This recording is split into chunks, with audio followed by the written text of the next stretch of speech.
বুড়িমা, কি জ্বালানি কুড়াচ্ছ গো সকাল সকাল? আরে বিমল, কি আর করবো বাবা, এই বয়সে কিছু করতে না পারলে তো মরেই যাব। তুমি মরবে? তোমাকে দেখলে তো মনে হয় তুমি নদীর স্রোতের মতনই চলবে, থামবে না। নদীর মতো আমার জীবন, কিন্তু নদীর পারও তো ভাঙে লাবণ্য, আমারও তো পা কাঁপে। তা ঠিক বলেছ বুড়িমা, তোমার পা কাঁপে বটে, কিন্তু গায়ের শক্তি তো এখনো বেশ আছে। শক্তি ওইটুকুই বাকি আছে। তবে যা বলছো, কালকের মতন যদি আরো কটা কাঠ আনতে পারতাম ভালো হতো। তা এত কাঠ দিয়ে কি করবে গো? রান্না না ঝাড়ফুঁক? এই যা, আর বলিস না, ঝাড়ফুঁকও লাগবে। কাল রাত্রিরে না ওই একটা শেয়াল আমার ঘরের দরজায় তাবা মারতে এসেছিল, তা ঝাড়ফুঁক ছাড়া চলে নাকি? এই জন্যই তো আমরা তোমাকে ভালোবাসি বুড়িমা, তুমি এমন কিছু জানো যেটা আর কেউ জানে না। জানো তো, এই নদীটার ধারে কত কিছু দেখেছি আমি। নদের স্রোতের মতো এখানে কত মানুষ এলো আর গেল, শুধু আমি রয়ে গেছি। তাই নাকি বুড়িমা? কিন্তু তুমি যে নিজেই গ্রামের গল্পের মতন হয়ে গেছো। হ্যাঁ, আর সেই গল্পের কোনো শেষ নেই। শেষ হবে একদিন, কিন্তু আজ না। আজকের গল্প শেষ না হওয়া পর্যন্ত নদীর পাড়ের এই বাড়িটা রয়ে যাবে। ঠিক আছে বুড়িমা, আমরা তবে চলি, আবার আসবো তোমাকে দেখতে। হ্যাঁ বুড়িমা, তুমি ঠিকঠাক থেকো, আবার দেখা হবে।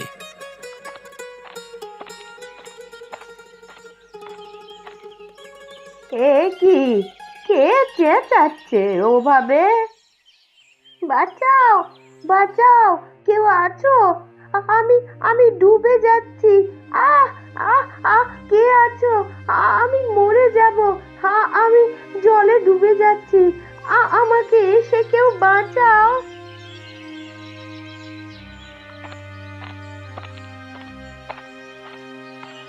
আরে দাঁড়াও রূপা, দাঁড়াও দাঁড়াও, আমি আসছি। ওই হাত পা দিয়ে একটু জল ছেটাতে থাকো ভাই, একটু ভেসে থাকার চেষ্টা করো, আমি আসছি। রূপা, এই এই বাঁশটা খুব শক্ত করে ধরো দেখিনি, খুব শক্ত করে ধরো। না, বুড়িমা, আমি পারছি না, আমার হাত ফসকে যাচ্ছে। তুই পারবি রূপা, তুই পারবি, আমি তোকে ছাড়বো না রে। জোরে ধর, তারপরে আমি তোকে টেনে তুলবো।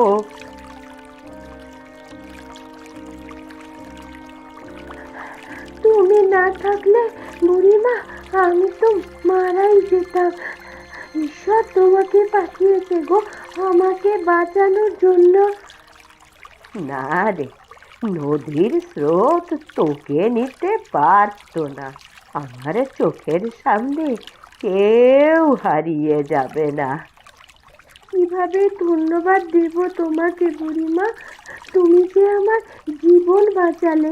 তুমি না থাকলে আমি আর এই পৃথিবীর আলো দেখতেই পেতাম না, জলের তলায় ডুবেই মরে যেতাম। তোকে বাঁচানো আমার কর্তব্য ছিল রে, তোর ধন্যবাদ লাগবে না রে মা।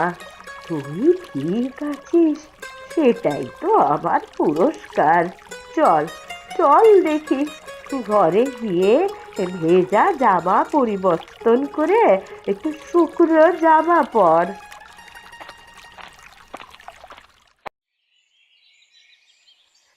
তুমি একা একা কেমন করে এত শক্তি পাও বুড়িমা?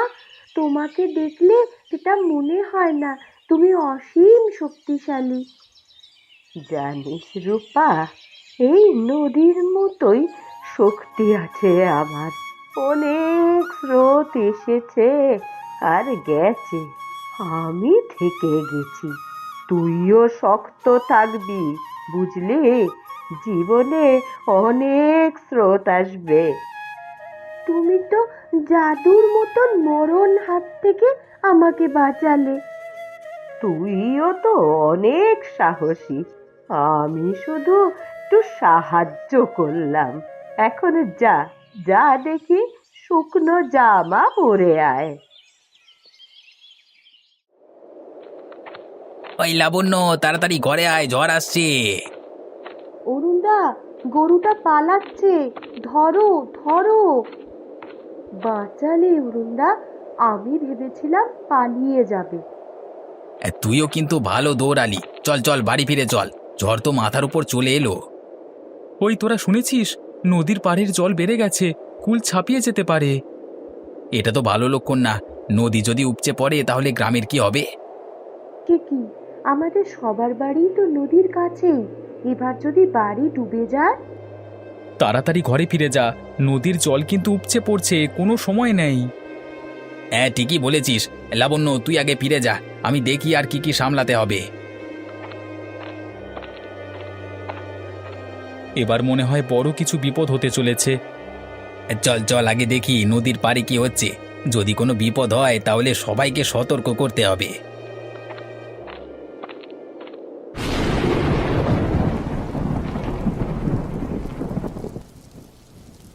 আর কত, নদী যদি আর একটু উপচে পড়তো তাহলে আবার ঘরটাও ভেসে যেত। জীবনটাও তো এমনই, সব কিছুর শেষ। এই আমার ভাগ্য, একটু একটু করে আমার জীবনে সব কিছু হারিয়ে যাচ্ছে। আহ, এসব আমার জন্যে তো নতুন কিছু নয়।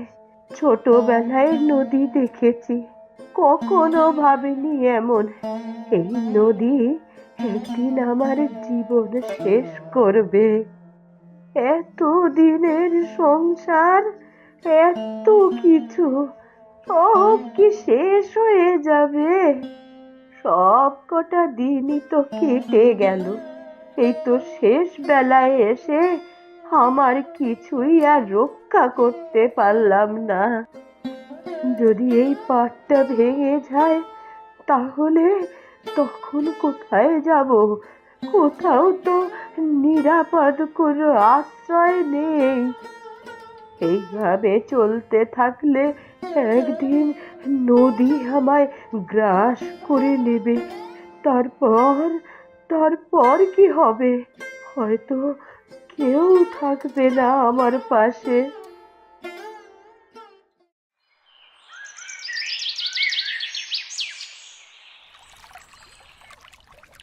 ওহ, সারাটা রাত বৃষ্টি হয়েছে, আজকের সকাল আকাশ অনেক পরিষ্কার। চারিদিকে শুধু জল আর জল, নদী একেবারে টইটুম্বুর। ঘরের কি অবস্থা! এবার তো আমার ঘরটা নদীতেই তলিয়ে যাবে।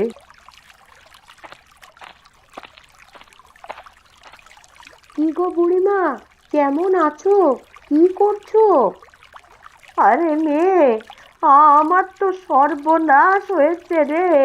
চাল ভেঙে পড়ে ঘরের ভেতরে জল, আর নদীর পাড় ভেঙে ভেঙে আসছে সব। ঘরটা আর থাকবেই না। কি করে কোথায় থাকবো ঘরটা তলিয়ে গেলে?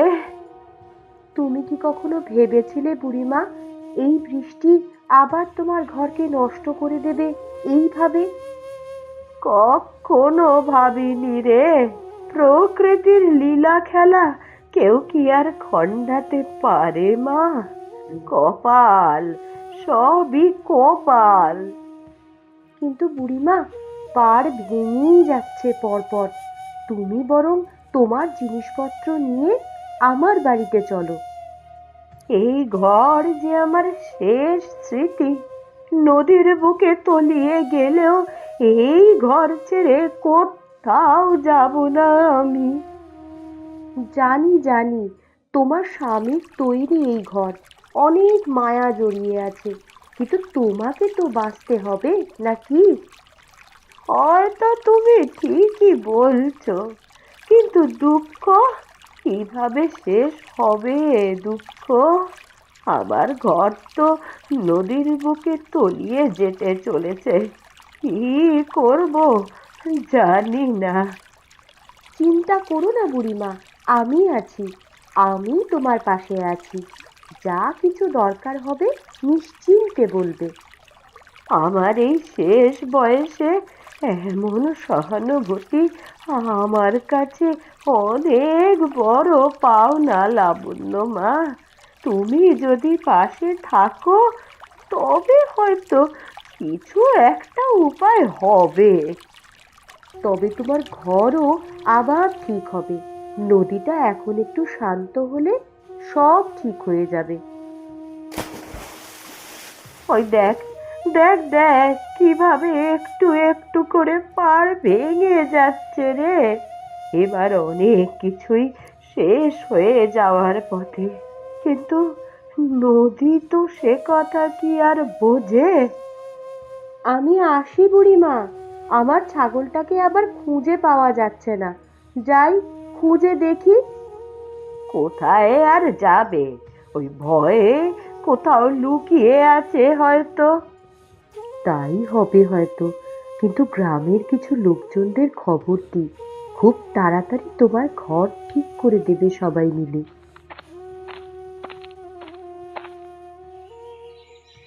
এই ঘর, এই বাড়ি সবই চলে যাবে। নদী তো আর থামবে না। কোথায় যাব আমি? যাক, যাক, আমিও আমার ঘরের সঙ্গে ওই নদীর গর্ভে চলে যাব। তুমি ভয় পেও না বুড়িমা, আমরা আছি। কান্না থামাও, দেখো সবাই তোমার পাশে আছে, সব কিছু ঠিক হয়ে যাবে। তুমি এত ভাবছো কেন? আমরা তোমাকে সাহায্য করতে পারবো। ঘর থেকে বেরিয়ে এসো, যে কোনো মুহূর্তে ঘর ভেঙে নদী তলিয়ে নিয়ে চলে যাবে। যাক, সব তলিয়ে যাক, আমিও আর বাঁচতে চাই না। কেন কাঁদছো মা? কোনো ভয় নেই, এই নদী তোমার কোনো ক্ষতি করবে না। তুমি যে মা, তুমি ভয় পেও না, আমি আছি, কিচ্ছুই হবে না। কে মা তুমি? আমি তো আগে কখনো এখানে দেখিনি। কোথায় থাকো তুমি? কোথা থেকেই বা এসেছো? আমি সব সময় সব জায়গায় বিরাজ করি, কিন্তু কোনো ক্ষতি তোমার করতে আসিনি। আমি শুধু তোমার পাশে থাকতে এসেছি। ভয় নেই, কিচ্ছু হবে না। কান্না থামাও মা। তুমি কে? বুড়িমার জন্য কি করতে চাও? আমাদের সবাইকে মিলে বুড়িমার ঘরকে বাঁচাতে হবে। কিন্তু সেটা কিভাবে সম্ভব? নদীর পাড় ভাঙতে ভাঙতে একদম ঘরের কাছে চলে আসছে। গ্রামের মানুষজনকে এগিয়ে আসতে হবে। বাঁশ, কাঠ, দড়ি আমাদের সকলকে জোগাড় করতে হবে। খুব তাড়াতাড়ি এনে এই ধসে যাওয়া নদীর পাড় ঠিক করতে হবে। আর এখনই কাজে লাগতে হবে, দ্রুততার সাথে। যেভাবে হোক বুড়িমার ঘর বাঁচাতেই হবে। হ্যাঁ হ্যাঁ, তাই চলো, আমরা এখনই নদীর পাড় ঠিক করে দিচ্ছি। তোমার ঘরের কোনো ক্ষতি হবে না।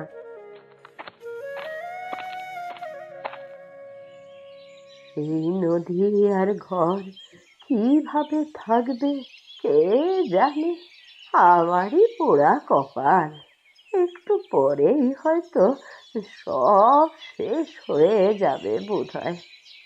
ও বুড়িমা, বুড়িমা, তুমি ভেবো না মা, সব ঠিক হয়ে যাবে। তুমি মনে শান্তি পাবে। আমরা সবাই মিলে তোমার ঘর ঠিক করে দেব। তুমি একটুও ভয় পেও না। মায়ারানী ঠিকই বলেছে। এই দেখো, আমরা কতজন লোক বসেছি, এবার আমরা তোমার নদীর পাড় ঠিক করব। নদীর জল আর তোমার পাড় ভাঙতে পারবে না। তাই করে দাও বাবা, না হলে আমার এই শখের ঘরটা একেবারেই তলিয়ে যাবে। যেভাবে হোক আমার ঘরটাকে ঠিক করে দাও তোমরা। তোমাদের সকলকে আমি নিজের হাতে পায়েস বানিয়ে খাওয়াবো।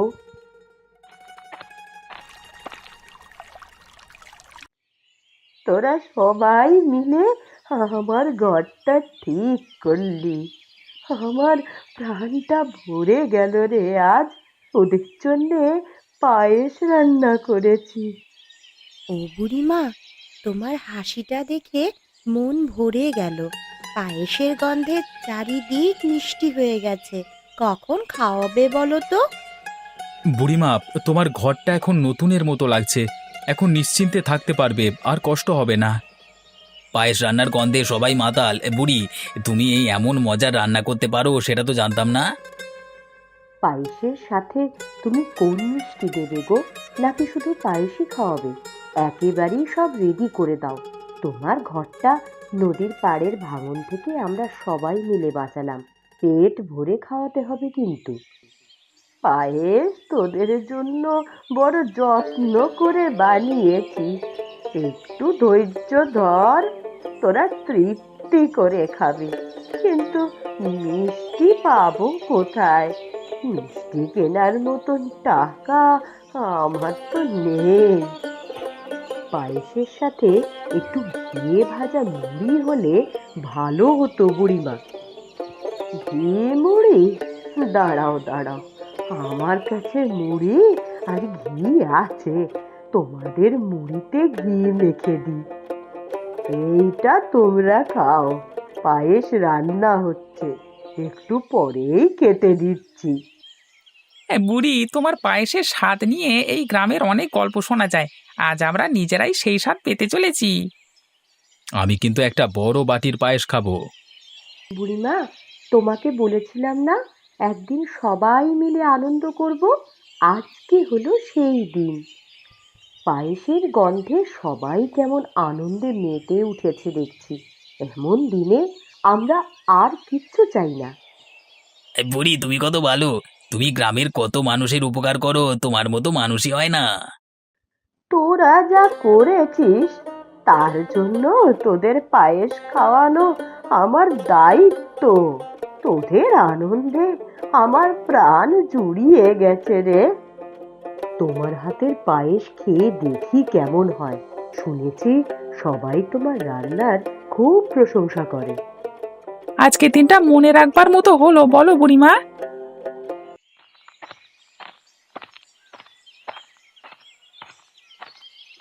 কিরে রূপা, মিষ্টি নিয়ে কোথায় চললি? বুড়িমার বাড়িতে যাব। কেন রে? সেদিন আমি নদীর জলে ডুবে যাচ্ছিলাম, বুড়িমাই আমাকে বাঁচিয়েছে। তাই আমার বাবা মিষ্টি পাঠিয়েছে, দিতে যাচ্ছি। ও, তাই বুঝি? হ্যাঁ গো মায়াদি, তুমি কোথায় যাবে? আমি একটু শহরে যাব, আমার কিছু কাজ আছে। কিন্তু জানিস, কালকে বুড়িমার বাড়িতে বুড়িমার হাতে পায়েস খেয়েছিলাম। কই, আমায় ডাকলো না তো? আমি পায়েস খেতে কত ভালোবাসি। আচ্ছা, আরেকদিন তোকে বুড়িমার বাড়িতে নিয়ে গিয়ে খাওয়াবো। যা, তুই মিষ্টিটা দিয়ে আয়। আচ্ছা, ঠিক আছে।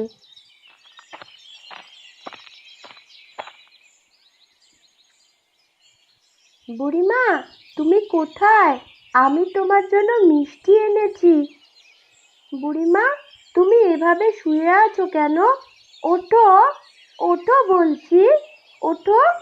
তুমি কথা বলছো না কেন বুড়িমা? এত কেউ ঘুমায় নাকি? বুড়িমা কি মারা গেছে? কেউ মনে হয় জানে না। আমি গ্রামের লোকজনকে খবর দিই। ও লাবণ্যদি! কি হয়েছে রূপা, তুমি এমন দৌড়াচ্ছ কেন? বুড়িমা কিছুতেই সাড়া দিচ্ছে না, বিছানায় শুয়ে আছে। আমি বারবার ডাকলাম, কিন্তু কিচ্ছু বলল না। কি বললে? বুড়িমা কথা বলছে না? তুমি ডাকলেও সাড়া দেয়নি? তার কিছু একটা নিশ্চয়ই হয়েছে গো। বুড়ি তো কখনো এভাবে থাকে না। কিছু একটা হয়েছে, চলো চলো সবাই মিলে দেখে আসি। বুড়িমা সব সময় আমাদের দায়িত্ব নিত। আমরা তো ওর উপকারের কথা কখনো ভুলবো না। আমাদের তার বিপদে যেতেই হবে। বুড়িমা একদিন আমাকে নদীতে ডোবার হাত থেকে বাঁচিয়েছিল, আর আজ ওর এই অবস্থা দেখে মনটা খারাপ লাগছে। বুড়ির কথা মনে হলে চোখে জল চলে আসে। ও তো সবার জন্য কত ভালো করেছে। বুড়ি না থাকলে আমাদের জীবনে যে কতটা শূন্যতা থাকবে তা আমরা এখনই টের পাচ্ছি। আমরা তো বুড়িকে নিয়ে কত আনন্দ করেছি।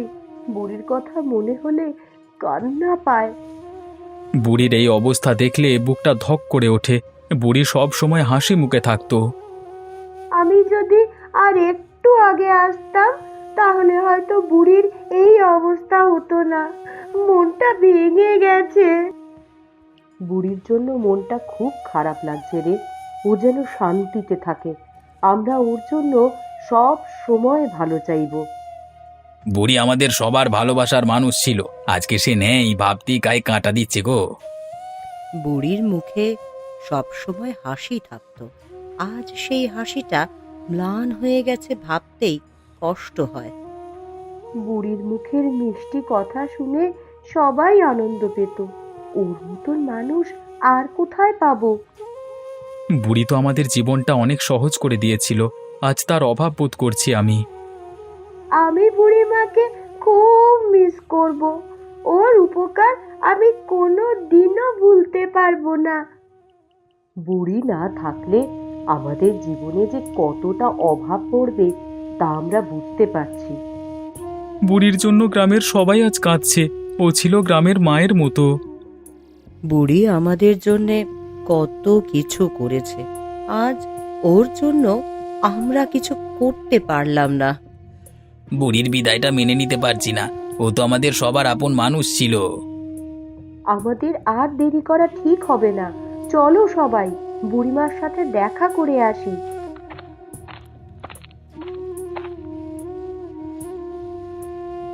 বুড়িমা, ও বুড়িমা! বুড়িমা, ওঠো না, আমরা সবাই এসেছি। বুড়িমার শ্বাস চলছে না বিমল।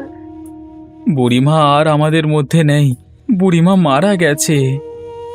কাল কত আনন্দ করলাম আমরা, আর আজ বুড়িমা নেই। এটা বিশ্বাস করতেই পারছি না। বুড়িমার ঘরটা আমাদের সবার কাছে কত স্মৃতিময় ছিল। এখানে বসেই আমরা কত গল্প করেছি। এই ঘরটা তো শুধু একটা বাড়ি নয়, এটা আমাদের সবার মনের একটা কোণ, যেখানে সব সময় আনন্দ থাকতো। আমি সেই ছোট্টবেলা থেকে বুড়িমার এই ঘরে আসতাম। এই ঘরটা আমার কাছে আমার দ্বিতীয় বাড়ির মতন ছিল। এই ঘরটায় বুড়িমা কত ভালোবাসা ঢেলে দিয়েছিল। আমরা সবাই একসঙ্গে এখানে কত সময় কাটিয়েছি।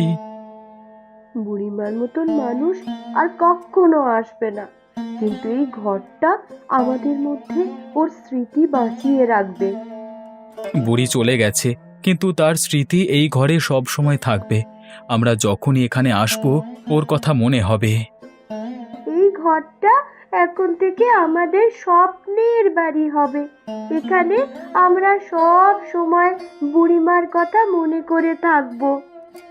বুড়িমার এই ঘরটা আমাদের সবার জীবনের অংশ হয়ে গেছে। এই ঘরটার যত্ন আমরা সবাই মিলে নেব। বুড়িমার সৎকার করতে হবে তো। আমরা এই ঘরটাকে ভালোবাসি। এই ঘরটা আমাদের জীবনের সাথে মিশে আছে, বুড়িমার মতোই। আজ বুড়িমার ঘরের সামনে দাঁড়িয়ে মনে হচ্ছে এই ঘরটা আমাদের গ্রামে এক আলাদা সৌন্দর্য এনে দিয়েছে। বুড়িমার স্মৃতি রক্ষা করার জন্য আমরা এই ঘরটাকে ঘিরে রাখলাম, যেন এই স্মৃতিগুলো হারিয়ে না যায়। এই ঘরটা আমাদের গ্রামের গর্ব এখন থেকে। এখান থেকেই আমাদের জীবনের কত স্মৃতি শুরু হয়েছে। বুড়িমার ঘরটা আমাদের সবার মিলনের জায়গা ছিল। এই ঘরটা আমাদের সব সময় আপন হয়ে থাকবে। এই ঘরটাকে আমরা বাঁশ দিয়ে ঘিরে রাখবো, স্মৃতি হয়ে থাকবে। আর এই ঘরটার নাম দেব বুড়িমার স্বপ্নের বাড়ি।